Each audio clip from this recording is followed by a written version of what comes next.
What is Amosu? Amosu bụ ndị na-eme mmadụ ihe echeta ebebe.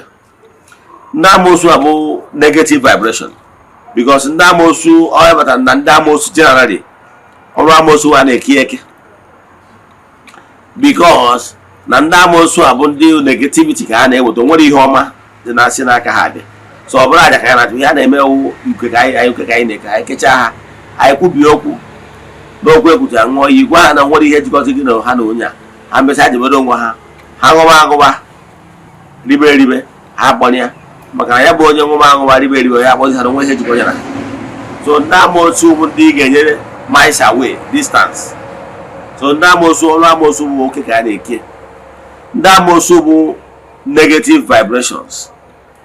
Echefukwa na ngwara Amosu mmụọ na Amosu mmadụ. Amosu mmadụ na-eme gị ihe Amosu bụ onye aje na-agwọrọ gị ọgwụ, onye aje na-echere gị ihe ọjọọ, onye aje na-aplan ihe ọjọọ negative things ka o mee gị, onye emego gị ihe ndị Amosu. Yes, onye ihe ọnwụna mụ evil plan ọbụla mmadụ plan ka o wee wuchi ha ọtụọ gị ọ bụrụ ka o mego gị ihe ndị Amosu.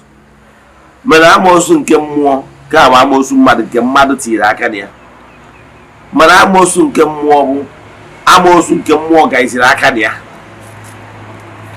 aka ọzọ tụrụ mmụọ wee project ya. Yes, ọ bụrụ Amosu mmụọ.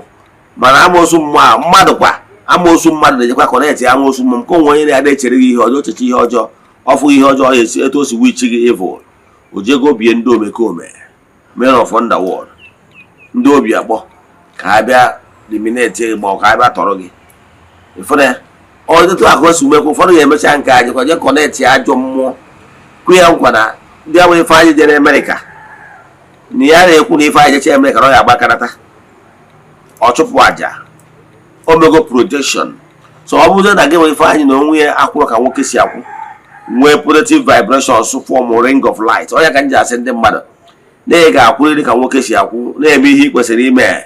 You must belong to an altar ga-enye protection form ring of light so that mgbe ọbụla arrow negative arrow is pointed at you ebere afọ ndị gba atụrụ.